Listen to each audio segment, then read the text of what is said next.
Comment est-ce que font les entrepreneurs comme Jeff Bezos, Elon Musk ou encore Bill Gates pour avoir une productivité si grande? C'est la question à laquelle on va répondre aujourd'hui et réalise qu'ils ne font pas que des routines, ils font du biohacking. Ils en faisaient même avant que le mot existe. Et si la productivité est le résultat d'une métrique qu'ils venaient optimiser au maximum?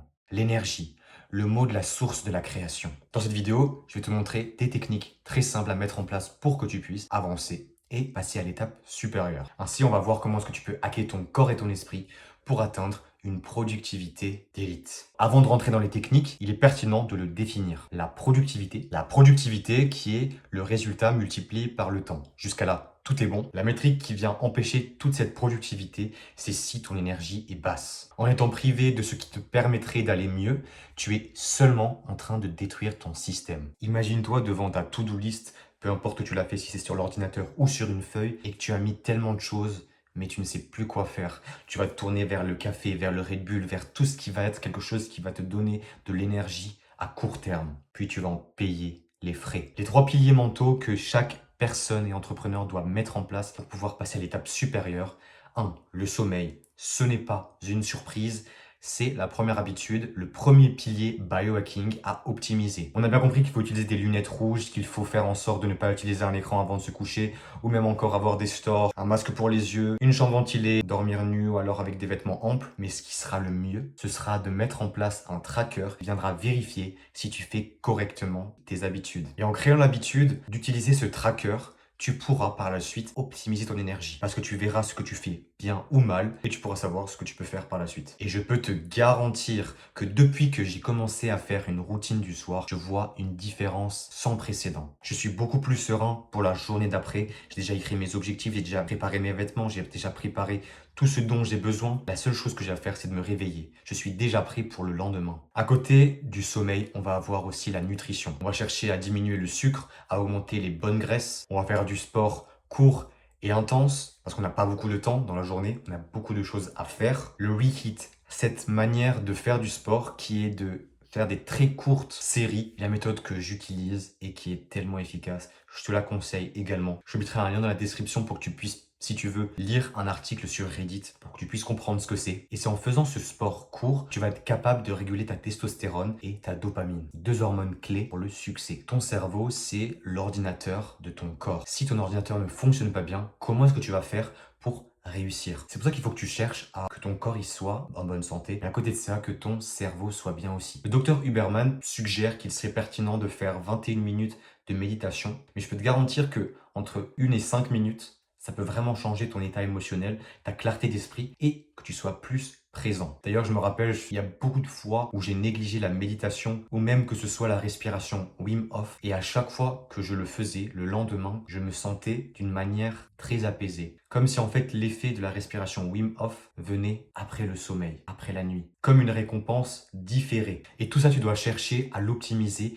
avec ta dopamine. Pour réussir, tu dois être en low dopamine. C'est quand tu vas privilégier les récompenses différées aux récompenses instantanées. Et ça passe pour toute chose, que ce soit la musique, la nourriture, les réseaux sociaux. Toutes ces choses, il faut que tu cherches à mettre des limites partout. Des limites pas pour te priver, mais pour prioriser ce qui est important afin que tu puisses avancer. C'est là qu'intervient les systèmes et la création d'habitudes. La volonté qui est un muscle épuisable n'est pas suffisant pour te permettre d'accéder à tes objectifs. Ce n'est qu'un état passager, à l'instar de la motivation. Tu dois donc chercher à créer des systèmes, quelque chose que tu vas pouvoir répéter et qui va t'amener à ne même pas réfléchir, à être, peu importe dans quel état émotionnel tu vas te trouver, tu vas pouvoir avancer à l'étape d'après. Dans son livre Atomic Habits ou un Rien peut tout changer, James Clear révèle sa méthode de comment est-ce qu'il a réussi à créer des habitudes et à les modifier. Parce que oui, rien ne se perd, rien ne se crée, tout se transforme.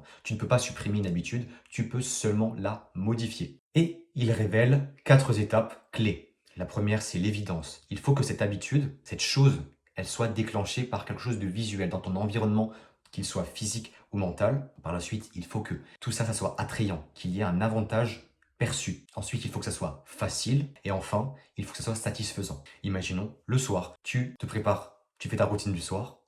Et ce qui se passe, c'est que tu vas décider en fait d'aller t'allonger. Tu as fini tous tes objectifs, tu as fait ta routine du soir et tu te dis maintenant, je m'allonge. Et qu'est-ce que tu as fait? Tu as mis un livre sur ton coussin ou sous ton coussin. Donc, tu le vois, tu vas apprendre des choses, c'est facile, il est déjà prêt le livre, et c'est satisfaisant parce que tu fais quelque chose de productif. Et de la même manière, si tu veux supprimer, donc modifier une habitude, pour être plus précis, tu dois faire l'inverse. Faire que cette habitude soit invisible, qu'elle soit repoussante, qu'elle soit difficile et qu'elle soit insatisfaisante. Imaginons que tu veux réduire ta consommation de réseaux sociaux. Toutes les choses que tu vas mettre en place, c'est que tu vas peut-être supprimer l'application, la mettre dans un dossier qui est caché. Ça, c'est le rendre invisible.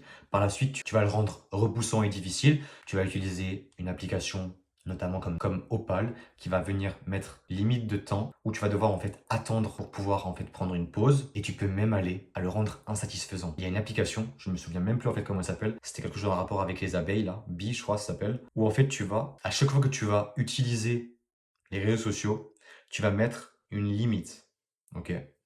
Et avec cette limite, si tu la dépasses, tu vas devoir dépenser de l'argent. Chaque minute scrollée, ça va te coûter de l'argent. C'est ça en fait que tu vas ressentir comme négatif, tu perds de l'argent. Dépendamment dans quelle situation financière tu te trouves, imagine que tu décides à chaque minute scrollée de perdre 5 euros. 5 euros, 5 euros, 5 euros. Au bout de 60 minutes, je pense que t'as vu combien tu perds. Est-ce que tu veux vraiment perdre 300 euros? Je ne pense pas que ça soit ton objectif. Donc ça, c'est la pratique. Mais à côté de ça, on va voir notre psychologie qui va venir nous bloquer. C'est pour ça qu'il faut que tu cherches au maximum du temps de faire des micro-actions. C'est elles qui vont te faire avancer le plus. On a cette partie en nous, l'ego, qui cherche toujours à nous faire aller très vite. On est très frustré, on veut avoir des résultats rapidement. Sauf que, en réalité, la vie, elle fonctionne comment? Par micro-actions. Tu fais un peu aujourd'hui, tu fais un peu demain, et tu fais encore un petit peu après-demain.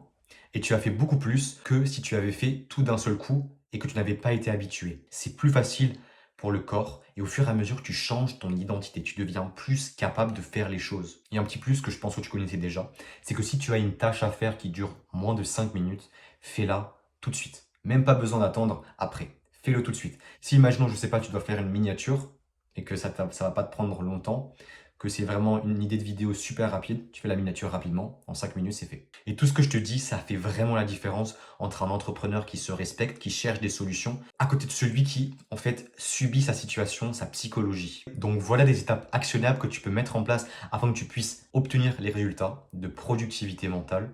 1. Tu vas optimiser ton sommeil au maximum, un sommeil de qualité entre 7 et 9 heures, c'est la durée optimale. Tout ça, tu dois le faire avant d'optimiser ton agenda. Ensuite, tu vas chercher à alimenter ton cerveau avec de bons nutriments, de bons nootropiques. Tu vas éliminer le bruit digital qui est vraiment un vrai parasite. Et tu utilises, alors que toi tu ne l'utilises pas de la bonne manière potentiellement. Tu vas planifier par bloc d'énergie. Donc tu vas chercher à utiliser le deep work à ton avantage. Tu ne vas pas faire des actions très simples qui vont nécessiter beaucoup de charge mentale.